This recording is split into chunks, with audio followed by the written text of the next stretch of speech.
Ei, gente, boa noite. A gente teve um probleminha aqui com a conexão. Estou chamando a doutora Ana Jovelina pelo Instagram do Hospital Infantil de Guarapari. Eu peço que quem está participando aí me fale aí nos comentários se está dando para escutar, se o som melhorou agora. Ó, a mamãe tá entrando aí.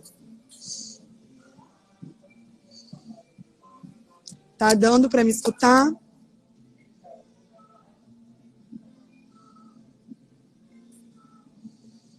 Ótimo, boa noite. Gente, a galera tá aí presente. Então agora é só esperando a doutora Ana para entrar, que a gente vai voltar, que a conexão estava caindo. Obrigada.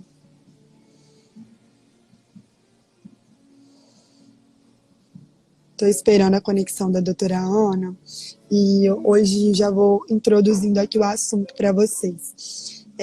Eu sou a doutora Flávia Volpini. Deixa eu... Aí a doutora Ana está tentando entrar. Então, eu sou a doutora Flávia Volpini, ginecologista obstetra, pós-graduada em nutrologia. Estou aqui representando o Hospital Infantil de Cachoeiro. Doutora Ana entrou. Seja Boa bem-vinda. noite. Boa noite. Agora melhorou. Agora tá bem melhor. Ótimo. Então, voltando, né, ao que a gente já tinha começado no início da outra live que deu errado, a importância desse tema, né, nós fomos convidadas para a gente estar debatendo esse assunto, né, nesse final do mês de outubro, encerrando aí as campanhas de prevenção sobre o câncer de mama nesse mês de outubro rosa. E assim, é muito importante esse tema por conta de que o câncer de mama ele é o segundo câncer mais comum na população feminina, perdendo apenas para o câncer de pele. No Brasil, no ano de 2019, segundo dados do INCA, foram mais de 2 milhões de novos casos de câncer de mama e mais de 600 mil óbitos por esse câncer. Então, assim, é muito relevante, são dados muito expressivos e nós temos exames de rastreamento para detecção precoce dessa doença. Então, é por isso que é tão falado e deve sim ser muito debatido, muito discutido e a informação sempre levada adiante. E a gente separou algumas perguntas para a gente fazer para a doutora Flávia. Ela vai respondendo, eu vou complementando. Vocês também podem ir enviando para a gente. E, na medida do possível, a gente vai complementando. Primeira Isso pergunta que a mesmo. gente separou aqui foram quais são os sintomas do câncer de mama? Então, essa pergunta é muito interessante porque muitas pacientes têm essa dúvida no consultório, mas a gente tem que entender que muitas vezes, voltando, ele é assintomático, tá? Vão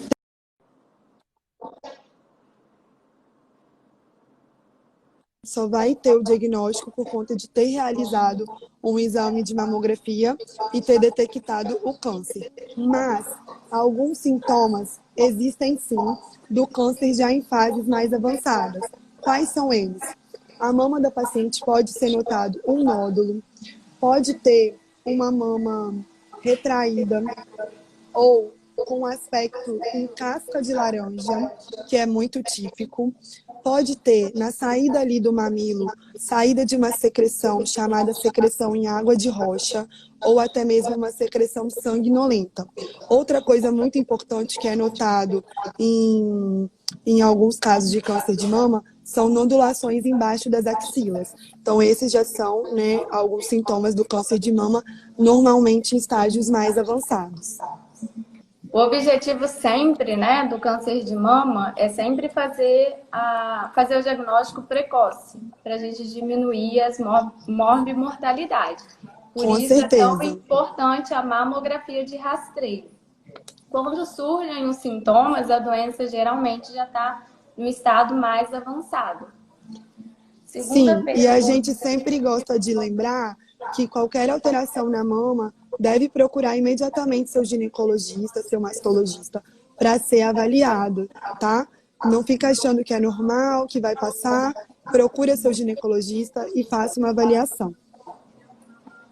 Segunda pergunta que a gente tem é se a pessoa sente algo ou só identifica fazendo o autoexame. Meio que a doutora Flávia Já foi respondeu. respondida, né? E outra coisa que eu quero pontuar nessa pergunta, é que, na realidade, o autoexame, ou seja, a gente se examinar, não é considerado exame de rastreamento, ok? O exame de rastreamento é a mamografia. O autoexame, hoje em dia, a gente incentiva como uma forma de autoconhecimento. Então, eu conhecendo o meu corpo, qualquer alteração, né, daquele meu normal, eu vou saber identificar. Mas o exame, ele deve ser feito com o seu ginecologista. O seu ginecologista deve examinar a sua mama no exame físico anualmente e, a partir da idade de rastreamento, o exame da mamografia. Ótimo. Quais são as causas do câncer, doutora Flávia? Então, o câncer de mama, a gente tem que considerar que ele é uma doença de comportamento dinâmico, né? Existem vários fatores influenciados na gênese do câncer de mama. E quais são eles? Fatores genéticos, ambientais e fatores pessoais. E aí, nisso, eu sempre gosto de citar alguns fatores de risco, né, para a pessoa ter o câncer de mama. Quais são eles, né? Algum deles. O sedentarismo, a obesidade, pacientes que têm mutações genéticas, uso de hormônios, né? E essa questão é uma interrogação, mas está sim associado com o risco aumentado para o câncer de mama. O histórico de amamentação, ou seja, pacientes que amamentaram, isso daí é um fator protetor.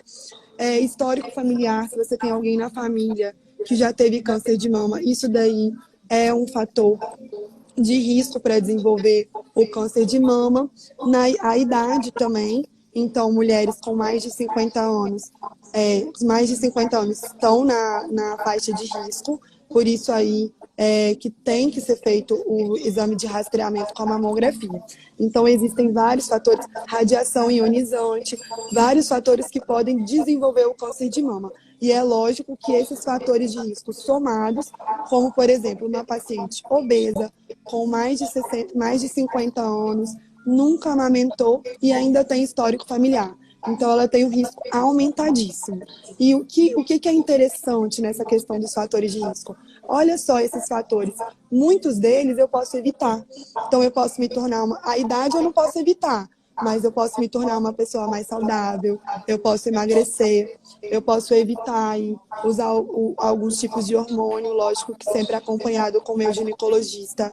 Então é por isso que é tão importante a gente levar a informação e saber desses detalhes. Ótimo. O álcool também, né? A gente colocou O álcool também, o tabagismo, são fatores de risco. Lembrando que eles são fatores de risco enquanto a paciente está fazendo o uso. Então, se ela suspender o uso, ela já tira esse fator de risco da vida dela. Sim. Homens podem ter o câncer de mama? Sim, os homens podem ter o câncer de mama. Basta ter tecido mamário que a gente está sujeito ao câncer de mama. É lógico que a proporção, né? O câncer de mama aí vai atingir cerca de 1 a cada 8 mulheres e em homens, por exemplo, é 1 a cada 1.000. Então, assim, a proporção de homens acometidos é muito menor, mas pode acontecer sim. O câncer de mama é hereditário? Então, como eu já falei, não é sempre que o câncer de mama vai ter o fator genético, mas pacientes que têm as mutações chamadas BRCA1 e 2 já são pacientes com maior chance de desenvolver sim o câncer de mama. Então, se você tem uma parente de primeiro grau com câncer de mama aí antes dos 40 anos, deve ficar atento, deve começar o seu rastreio antes, né, com 10 anos antes do diagnóstico desse seu parente de primeiro grau. Por exemplo, eu sempre gosto de exemplificar para ficar mais fácil. Se eu tenho aí uma irmã com câncer de mama e ela teve esse câncer de mama aos 40 anos, eu devo começar o meu rastreamento aos 30 anos. Então, 10 anos antes do diagnóstico da minha irmã. É possível prevenir, eu acho que você também já falou, né? Evitando os fatores de risco, adoção de hábitos saudáveis. Isso, ter uma vida mais saudável, eu sempre gosto de frisar isso. A gente está prevenindo não só o câncer de mama, como muitos outros, fora as doenças cardiovasculares. Então, assim, hoje em dia, vida saudável é o que há. A gente precisa melhorar os nossos hábitos, com certeza. O O câncer tem cura, o câncer de mama? Então, o câncer de mama tem cura, gente, com certeza. E é lógico que quanto antes for realizado o diagnóstico, maiores as chances de cura. Então, assim, as pesquisas, né, na área da oncologia, do câncer de mama, estão cada vez mais evoluídas, né? Hoje em dia a gente estuda o tipo do tumor, então a gente faz estudos imunohistoquímicos para poder identificar o tipo do tumor e tá melhorando o tratamento. Existe cirurgia, quimioterapia, radioterapia, hormonioterapia. Então, assim, o câncer de mama tem cura e a gente sempre gosta de frisar: o quanto antes ele for diagnosticado, maior as chances de cura. Doutora Flávia, fala um pouquinho para a gente sobre essa questão da terapia de reposição hormonal e até o uso do anticoncepcional, né? A implicação que isso tem na doença. Sim. Essa pergunta é muito interessante, porque sempre surge essa dúvida. Se pacientes usuárias de anticoncepcional teriam aí maior chance de desenvolver câncer de mama. Foi realizada uma pesquisa muito grande com muitas pacientes pelo jornal super respeitado New England em 2017. E esse jornal, né, houveram muitas dúvidas depois que saiu esse estudo, muita repercussão, mas na realidade o uso de anticoncepcional, ele entra sim como um fator de risco, mas a porcentagem das pacientes usuárias de anticoncepcional que desenvolveu câncer de mama foi muito pequena em comparação com as não usuárias. Ou seja, ele aumenta um pouco o risco, mas a gente sempre deve levar em consideração, né, os riscos e os benefícios de fazer o uso do anticoncepcional. Por exemplo, uma paciente aí obesa, sedentária, com um histórico familiar, a gente pode, às vezes, evitar de usar o anticoncepcional para não somatizar os riscos. Mas a gente não deve colocar o anticoncepcional como vilão, tá? E outra questão no caso do câncer de mama, paciente em tratamento, vamos supor, de câncer de mama, a gente prioriza não fazer o uso de hormônio, principalmente porque muitas pacientes com câncer de mama já vão estar na fase da menopausa, então não vão precisar usar o anticoncepcional. Questão de terapia hormonal a gente vai evitar. E em casos mais raros de pacientes aí com diagnóstico de câncer de mama, com, né, idade reprodutiva, a gente deve sempre considerar preservação da fertilidade. Então, se essa paciente vai passar por um tratamento de câncer de mama, a gente deve pensar, sim, por exemplo, no congelamento dos óvulos, porque ela pode perder, né, a função ovariana, e aí, se por acaso ela querer vir a gestar, ela tem lá os seus óvulos congelados. Então, sempre gosto de considerar preservação da fertilidade, deve ser discutido com seu oncologista, com seu ginecologista, tá? Porque às vezes é uma coisa que fica de lado. E hoje em dia, né, as pacientes estão tendo, sim, tratamento e qualidade de vida após a cura do câncer, né? Então a gente deve considerar que se uma paciente teve câncer de mama muito nova, depois de curada, ela pode querer, né, fazer a vida dela, engravidar e etc. Isso. Uma outra questão também é que surgiu essa pergunta sobre se a mulher pode engravidar se ela já teve câncer de mama. Pode, não tem algum problema. Sim, outra não tem nenhum problema. Sobre a obesidade, o álcool e essa questão hormonal, a obesidade e o álcool são mais prejudiciais para o câncer do que o próprio uso do hormônio. Lembrando que com certeza. O estrogênio isolado, os estudos não mostram evidências, né, do aumento da chance do câncer. Exatamente. Ô, Ana, fala um pouquinho também da questão da amamentação, que a gente já falou que é um fator protetor, mas que sempre surgem dúvidas. Isso. Durante a amamentação, a exposição da mulher a determinados hormônios que podem causar o câncer são diminuídos. Né? Por isso que a gente chama que é um fator protetor. E quanto maior o tempo, ideal de 6 meses a 2 anos, é maior esse fator de proteção. Então, sempre devemos estimular a amamentação, porque isso é sempre uma dúvida que surge. Finalizamos as perguntas? Finalizamos todas. Então, gente, a gente conseguiu responder todas as perguntas, assim, que foram deixadas nas caixinhas de perguntas do hospital. A gente também procurou, né, tornar isso um bate-papo de forma que vocês consigam entender, né, de forma clara, objetiva, para a gente não prolongar muito. Se tiverem outras dúvidas, quiserem mandar aqui, eu estou vendo que algumas pessoas estão mandando. Se também alguém tiver alguma dúvida mais pessoal, eu posso estar respondendo pelo direct, doutora Ana, também podem mandar no direct do hospital, a gente vai estar à disposição. E assim, o que eu acho mais legal desse tipo de bate-papo é realmente levar informação. Informação nunca é demais, a gente precisa estar atento. Hoje o mundo é globalizado, então a gente tem que saber, a gente precisa fazer o nosso acompanhamento ginecológico todo ano, né, o preventivo todo ano também.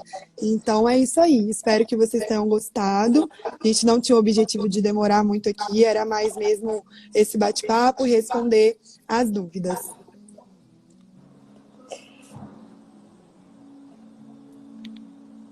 Mais alguma consideração, Ana? Acho que a Ana até saiu.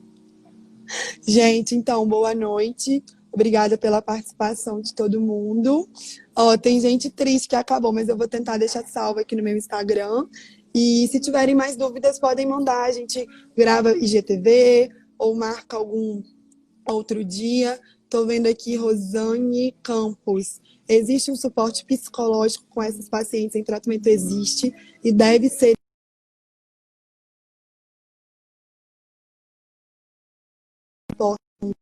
psicológico, questão emocional.